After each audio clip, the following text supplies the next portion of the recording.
Straight Talk Africa, live from the Voice of America studios here in Washington. It's Wednesday, July 27th. I am Shaka Ssali. Today, we'll discuss the significance of last week's political protests in Malawi. In recent years, Malawi has enjoyed stability and economic growth. But like many nations, it's facing significant fuel shortages and a rapidly rising cost of living.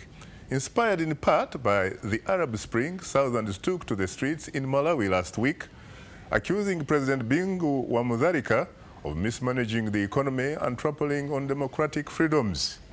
The heavy-handed government response killed several demonstrators, but more protests are promised if Mutharika does not address the people's concerns. My colleague Paul Cisco has more on the story. The protest began a week ago. 19 people died in anti-government demonstrations in Malawi's three largest cities, including the capital, Lilongwe. Thousands took to the streets demanding an end to rising prices, fuel shortages, and the erosion of civil liberties. They blame President Bingu wa Mutharika, who warned protesters against returning to the streets and vows to ensure peace using any measures necessary. President Mutharika was re-elected in 2009, receiving more than twice as many votes as his nearest rival. Opposition candidates say the vote was rigged, and election observers say the playing field unfairly favored the incumbent. John Q4 is the chairman of the Commonwealth Observer Group in Malawi and the former president of Ghana. The campaign was conducted in a largely peaceful manner.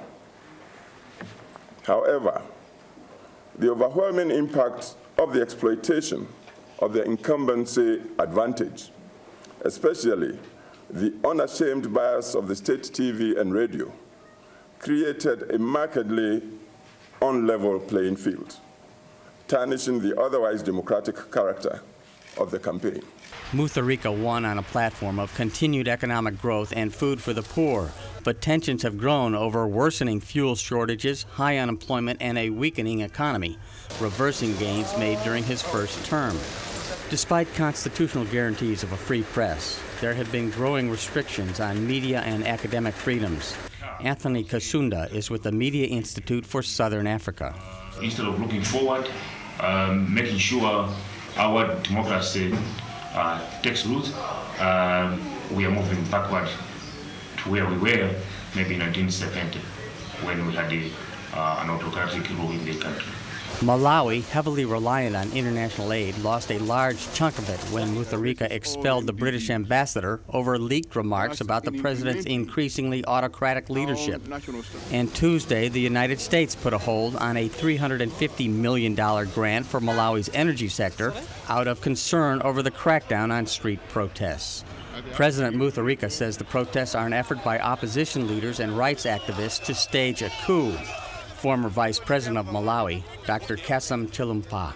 This country is going downhill.